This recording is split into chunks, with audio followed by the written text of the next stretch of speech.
ngobrol juga, dan beliau sudah menjelaskan tentang no sampah. Beliau nggak cuma di kehidupan. Kita akan langsung saja bertemu dengan guru kita yang kami hormati. Silakan Ustadz Hanan Attaqi.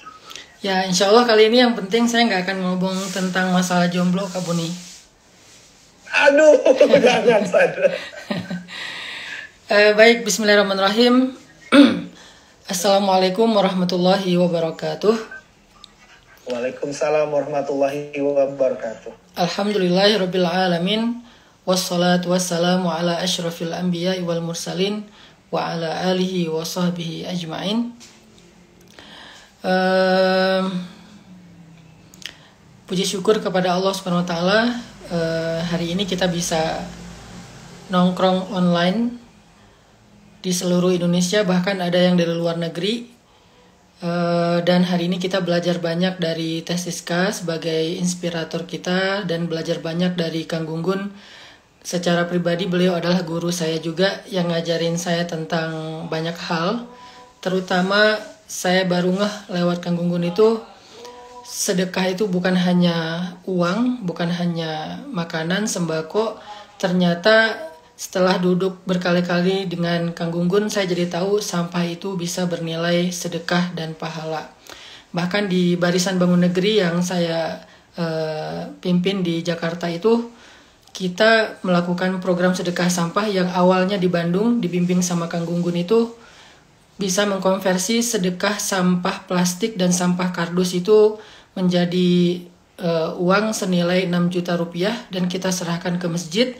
Lalu masjid itu menjadikan uang 6 juta tersebut sebagai program sosial bagi tetangga masjid yang kurang mampu. Jadi ternyata sampah pun bisa bernilai pahala, bisa bernilai sedekah. Jadi hari ini saya akan bahas dari sisi spiritualnya, karena kalau dari sisi pengalaman di lapangan, Teh Siska dan Kang Gunggun pasti lebih expert dan lebih berpengalaman dari saya.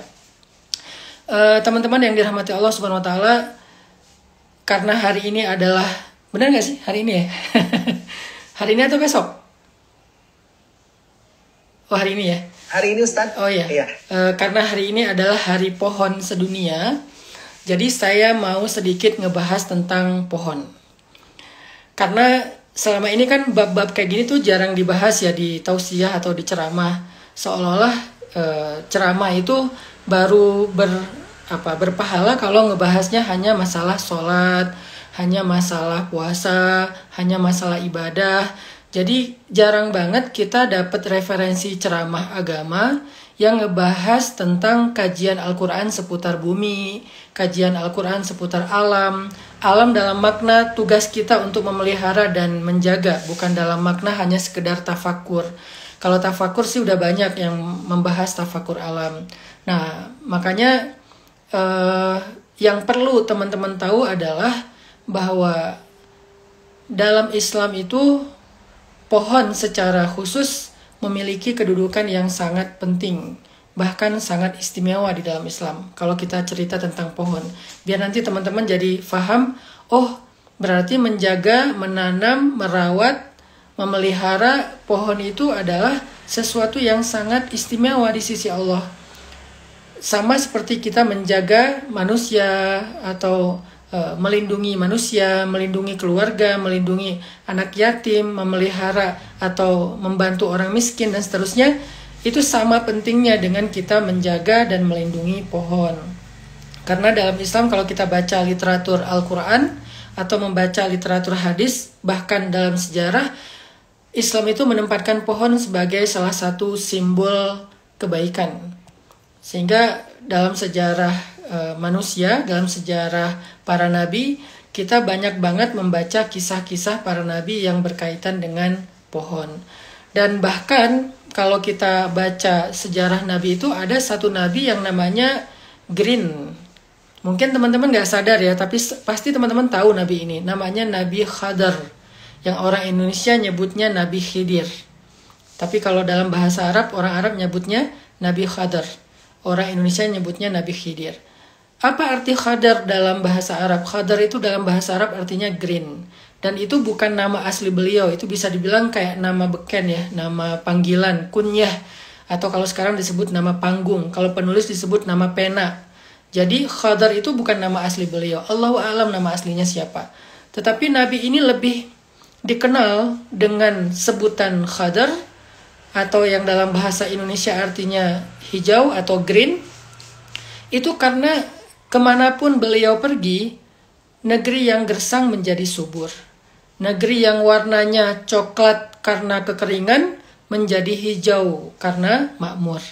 Sehingga dengan keberkahan yang beliau bawa itu, Nabi tersebut dikenal dengan Nabi Khidir atau Nabi Khadar.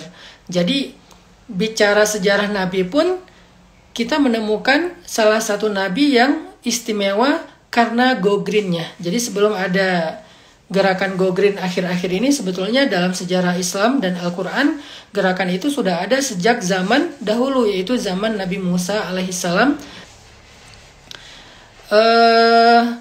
Terus juga kalau kita baca sejarah Nabi Adam ya, Nabi Adam itu kan kita tahu seperti yang disampaikan Kang Gugun tadi, di surga sangat kental dengan cerita pohon. Di antaranya ketika Allah mengatakan kepada Adam dan Hawa, tinggallah kalian berdua di dalam surga, wala taqraba hadhihi syajarah, janganlah kalian mendekati pohon ini. Jadi maksud Allah jangan mendekati pohon ini, jangan pernah kalian makan dari buah pohon ini.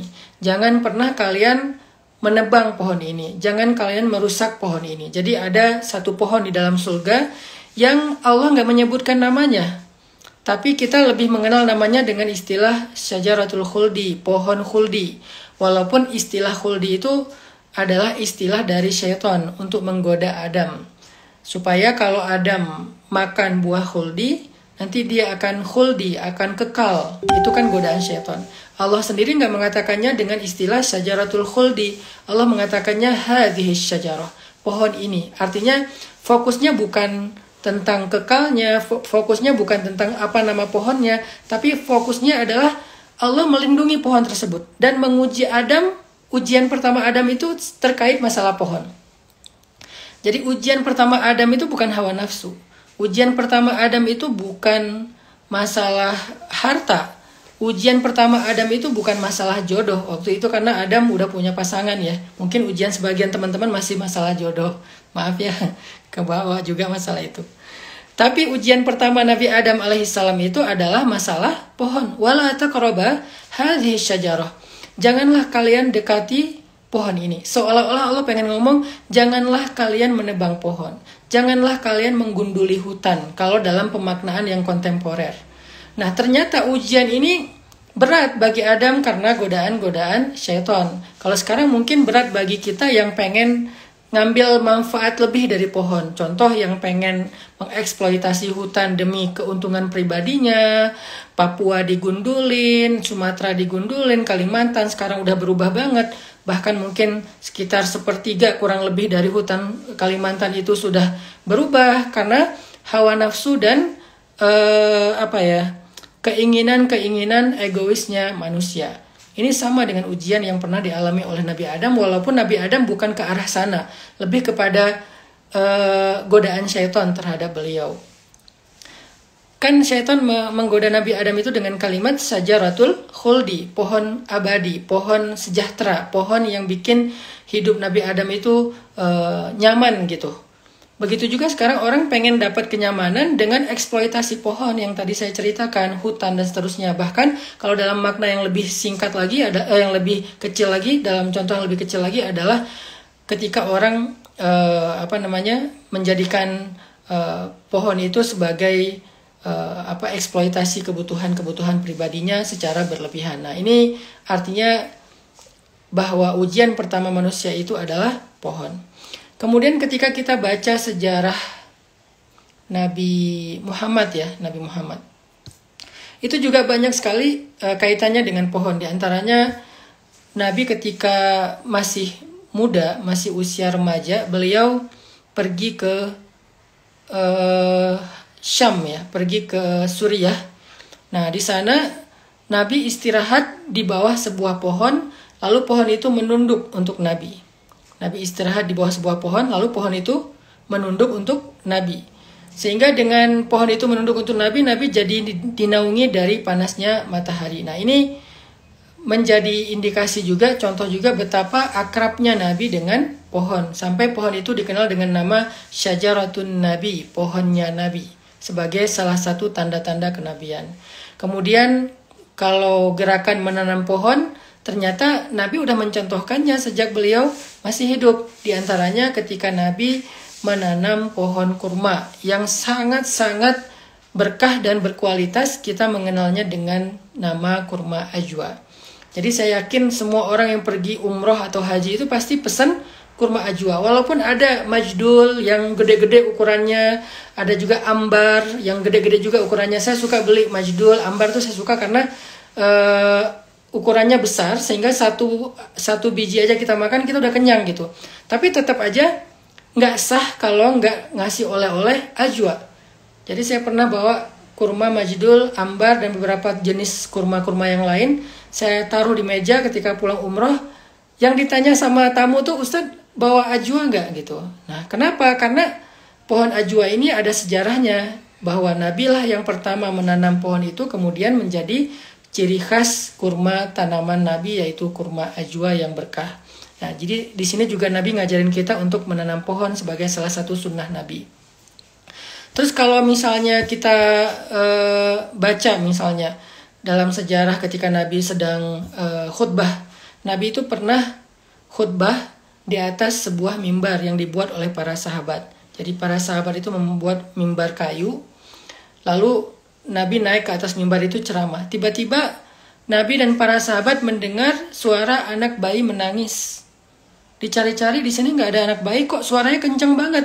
Kayak dekat tapi kok nggak ada bayi. Suara siapa? Bingung. Kemudian Nabi turun dari mimbar. Lalu Nabi mengusap-ngusap sebatang pohon yang biasa beliau pakai untuk berkhutbah atau duduk. Kemudian suara bayi itu berhenti. Lalu para sahabat bertanya, ada apa ya Rasul? Kata Nabi, itu adalah suara pohon yang menangis karena dia merasa sudah kehilangan Nabi sejak Nabi punya mimbar baru. Akhirnya Nabi turun dan mengusap pohon kayu tersebut sebagai bentuk Nabi ingin menyenangkan dia, ingin perhatian lagi sama dia, menenangkan dia. Sebegitu akrabnya Nabi dengan pohon. Walaupun mungkin kita gimana pun kita peduli dengan lingkungan, mungkin kita belum pernah ngerasain lingkungan peduli sama kita secara magic ya, secara ajaib gitu, amazing kan. Nabi kan sampai pohon nangis untuk beliau. Kalau pohon berselawat untuk orang-orang yang baik itu ya, tapi kita nggak langsung dapat treatment khusus spesial perhatian dari pohon nangis gara-gara kita. Yang ada pohon marah mungkin karena perilaku kita gitu. Jadi Nabi itu akrab banget dengan alam, akrab banget dengan pohon. Terus juga teman-teman, kalau kita baca ayat-ayat Al-Quran, Allah sering banget menyebut kalimat pohon di dalam Al-Quran untuk banyak hal. Di antaranya misalnya ketika Allah menggambarkan tentang kalimat yang baik. Wadaraballahu mathalan kalimatan thayyibatan kasyajaratin thayyibah. Allah mengumpamakan kalimat yang baik. Apa itu kalimat yang baik? La ilaha illallah. Ini kalimat yang paling mulia, yang paling istimewa. Ternyata kalimat la ilaha illallah itu Allah perumpamakan bukan dengan manusia, bukan dengan emas, bukan dengan harta, bukan dengan keindahan-keindahan. Ternyata ketika Allah mau mengumpamakan seberapa istimewanya kalimat la ilaha illallah, Allah menggunakan analogi pohon. Kan ini menunjukkan pohon istimewa banget dalam Islam, sampai dijadikan sebagai analogi makna la ilaha illallah. Jadi kedudukan pohon itu seolah-olah seperti kedudukan la ilaha illallah yang sangat mulia dalam kehidupan kita. Begitu juga pohon menjadi sebuah ilustrasi kemuliaan dalam kehidupan orang yang beriman. Kata Allah, kalimatan thayyibah itu seperti syajaratin thayyibah, seperti pohon yang baik. Dan pohon yang baik ini kata banyak ulama tafsir artinya pohon kurma. Asluha sabit wa far'uha fis sama' tu'ti ukulaha kullahinin biizni rabbiha. Akarnya nancep di bumi dan cabangnya menjulang ke arah langit dan buahnya terus ada di setiap musim sehingga menjadi kebaikan bagi orang yang memakan buah tersebut. Itulah kalimat la ilaha illallah atau kalimat-kalimat thayyibah lainnya. Seperti perumpamaan pohon. Jadi di sini Allah pengen kita meneliti tentang pohon supaya kita tahu betapa berkahnya kalimat la ilaha illallah. Kemarin tuh Kak Bune dan teman-teman semuanya, saya sempat jalan ke Langit Bumi ya. Bumi Langit di Jogja. Waktu main ke Jogja itu saya jalan ke Bumi Langit, sebuah kawasan kecil yang dibina oleh Pak Iskandar, namanya mungkin Teh Siska pernah dengar juga, bahkan mungkin tahu lah ya, pernah ke sana. Nah, di Bumi Langit itu ada satu pohon yang kita juga sering lihat di Jalan Soekarno-Hatta tuh, ada tuh Jalan Soekarno-Hatta Bandung, pohon trembesi. Pohon trembesi ini di Bumi Langit udah berusia sekitar 18 tahun. Jadi Pak Iskandar itu 18 tahun yang lalu menanam pohon trembesi dari kecil dan sekarang udah berusia 18 tahun. Ukurannya udah gede banget, udah jadi kayak payung gitu dan menaungi rumah beliau. Di bawah pohon itu udah banyak daun-daun berjatuhan tetapi sengaja dibiarin sama Pak Iskandar dan nggak disapu karena dia menjadi kayak pupuk alam buat tanah. Pak Iskandar cerita sedikit tentang keajaiban trembesi ini. Kata beliau, tahu nggak bahwa pohon ini tuh menghasilkan air sehari itu 5.000 liter. Jadi dia menghasilkan air sehari 5.000 liter. 5.000 liter itu satu toren yang kita angkat di pesantren itu tuh. Satu toren gede atau satu bukan 5.000, 10.000. Satu mobil tangki air tuh yang suka ada di ujung berung tuh. Satu mobil tangki itu satu hari yang dihasilkan oleh pohon trembesi usia 18 tahun. Dan air itu kemudian sebagian besarnya dikeluarkan dalam bentuk uap, sehingga ketika kita berada di dekat pohon atau di bawah pohon kita merasakan seperti ada AC alami. Nah itu karena dia pakai lebih daripada teknologi nano spray ya. Mungkin teman-teman yang akhwat tahu banget nano spray dulu sempat happening yang disemprot ke muka kayak gitu biar mukanya lembab terus. Nah itu kan udah ada teknologi nanonya. Ternyata trembesi teknologinya lebih dahsyat daripada nano spray yang dia mengeluarkan uap yang nggak kelihatan tetapi kerasa sejuknya, kerasa dinginnya, kerasa udaranya bersih di bawah pohon trembesi. Lalu sebagian yang lain dia simpan di bawah akar pohonnya. Dan ada teknologi yang lebih dahsyat lagi bahwa pohon ini mampu menyerap air dengan anti gravitasi. Maksud anti gravitasi, air itu di dalam akar pohon jatuhnya bukan ke bawah, tapi jatuhnya ke atas. Jadi ada air di dalam tanah yang ada di antara akar-akar pohon itu jatuhnya bukan ke bawah sesuai hukum gravitasi, malah jatuhnya ke atas ditarik oleh daya tariknya pohon tersebut. Belum lagi nanti beliau cerita tentang bunga dari pohon tersebut, tentang daunnya, tentang daun yang masih di dahan dan daun yang jatuh ke tanah. Betapa banyaknya manfaat-manfaat yang ternyata dihasilkan oleh pohon itu setiap hari. Jadi ketika Allah mengatakan tu'ti ukulaha kullahinin, di mana buahnya itu memberikan kebaikan setiap saat, sebetulnya terjemahan yang lebih pas bukan buah sih. Ukul itu adalah sesuatu yang bisa dimakan. Yang bisa dimakan bukan hanya buah, termasuk daun, sesuatu yang bermanfaat yang bisa dinikmati oleh makhluk hidup, termasuk air yang dia hasilkan. Jadi tu'ti ukulaha, Allah menggunakan kalimat ukul dengan bentuk grammar jamak yang artinya manfaat dari pohon itu banyak dan kullahinin, terus setiap saat. Sehingga ketika Allah menjelaskan tentang pohon ini, Allah pengen kita belajar tentang pohon. Makanya kemarin saya beli 2 buku ya. Satu tentang keajaiban tanah, satu lagi tentang keajaiban atau sejarah pohon. Ada 3 jilid kalau nggak salah, tebal-tebal dan berbahasa Inggris. Jadi lama bacanya, harus pelan-pelan karena bahasanya ilmiah banget, bahasa biologi pula. Udah bahasa Inggris, bahasa biologi. Jadi saya baca dikit-dikit sampai saya jadi tahu ternyata pohon itu punya pesona yang luar biasa. Maaf ya, mungkin sedikit nih ada yang saya baca dari buku itu, dia bilang gini, bunga yang ada di pohon itu dia fungsinya mirip seperti apa ya, saraf-saraf yang membuat manusia itu merasakan kenikmatan. Jadi ada saraf dalam tubuh kita itu yang merasakan kenikmatan. baik itu mungkin dalam bentuk kenikmatan biologis atau emosional, itu kan ada sarafnya. Nah, kita punya saraf itu terbatas, hanya beberapa. Tapi kalau pohon, ada di setiap bunganya. Sehingga bisa dibilang pohon itu adalah ciptaan Allah yang paling happy di dunia. Jadi kita kalau mau cemburu, cemburulah kepada pohon. Dia tuh paling happy, dia tuh paling bahagia. Karena dia diberikan saraf-saraf yang untuk mendapatkan kebahagiaannya itu, kenikmatan itu lebih banyak daripada manusia. Itu wah dahsyat banget ya pohon. Saya gara-gara baca itu terus ngelihat pohon jadi gimana gitu. Wah beruntung banget ya jadi pohon gitu kan ya. Artinya Allah suruh kita belajar tentang pohon. Jadi buat saya buku tentang pohon yang 3 jilid itu adalah buku tafsir. Itu bukan sekedar buku tentang alam atau buku tentang masalah pohon. Tapi buat saya itu adalah buku tafsir. Salah satunya yang menafsirkan kalimat syajaratil thayyibah, pohon yang baik.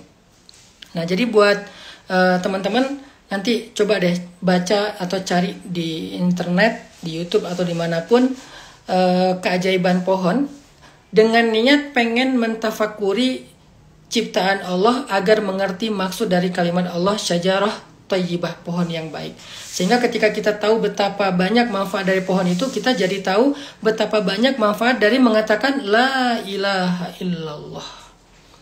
Jadi seberapa produktifnya pohon dalam memberi manfaat, contoh sederhananya tadi term besi, maka seproduktif itulah atau lebih kalimat la ilaha illallah. Sehingga siapapun yang mengatakan la ilaha illallah, dia itu tu'ti ukulaha kullahinin biizni rabbiha. Dia itu seperti melahirkan kebaikan yang sangat banyak setiap saat. Ini nih pentingnya pohon di dalam Al-Quran. Sampai Allah mengistilahkannya sebagai salah satu perumpamaan kalimat la ilaha illallah. Terus terakhir, kalau kita baca di dalam Al-Quran juga, Allah tuh sering banget mengumpamakan surga dengan pohon. Jadi kalau Allah mau menjelaskan tentang kondisi di surga, yang paling banyak dibahas itu air dan pohon. Itu yang paling banyak dibahas. Dan kita tahu tadi yang disampaikan Kang Gugun dan Teh Siska juga, bahwa pencemaran air itu fatal banget bagi kehidupan kita. Nah, surga, ketika Allah menjelaskan apa itu surga, seperti apa keindahan surga, Allah bicara tentang air dan pohon. Salah satunya, kalau air kita tahulah kalimatnya tajri min tahtihal anhar, mengalir di bawah kebun-kebun itu, sungai-sungai gitu. Tapi juga Allah bicara pohon. Salah satu yang paling jelas ketika Allah mengumpamakan surga dengan pohon itu adalah di surat Ar-Rahman. Ketika Allah menyampaikan tentang apa itu surga, kata Allah mudhammatan. Surga itu adalah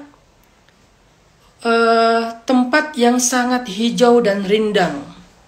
Tempat yang sangat hijau, mudhammatan. Coba perhatikan kalimatnya. Pakai mad, mudhammatan, pakai mad wajib, kemudian pakai tasydid. Coba bayangin. Apa filosofi mad wajib dan tasydid sekaligus dalam satu ayat? Ini menunjukkan ada penekanan, ada penegasan betapa hijaunya surga itu. Betapa hijau, betapa rindangnya surga itu. Sehingga Allah menggambarkan dengan istilah mudhammatan. Apa maksud hijau atau rindang ini? Ternyata surga itu adalah pohon-pohon yang sangat besar. Di dalam surga itu Allah menanam banyak pohon-pohon besar yang kalau diilustrasikan oleh Nabi SAW, kata Nabi, satu pohon surga, dahannya, kalau kita berjalan di bawah dahan itu 100 tahun, kita belum keluar dari dahan itu, dari bayangan atau dari naungan dahan tersebut. Kita jalan di bawah pohon itu 100 tahun, jalan di sini artinya naik onta. 100 tahun naik onta, itu belum keluar dari naungan dahan pohon di dalam surga. Saking besarnya pohon-pohon surga. Makanya kalau saya datang ke daerah kebun binatang Bandung atau Taman Sari itu kan banyak pohon-pohon besar tuh. Saya suka ngelihat ke atas jadi kayak nutupin jalan. Itu tuh pohon besar ukuran dunia. Dan surga kita udah jalan 100 tahun belum keluar dari naungan dahan pohonnya. Sehingga Allah pengen ngasih tahu ke kita bahwa kehidupan yang nikmat itu adalah ketika pohonnya rindang. Kehidupan yang berkah dan bahagia itu adalah ketika pohon-pohonnya itu hijau, ketika alam itu dipelihara seperti surga yang Allah pelihara sendiri, sehingga penghijauannya, rindangnya, suburnya itu maksimal banget.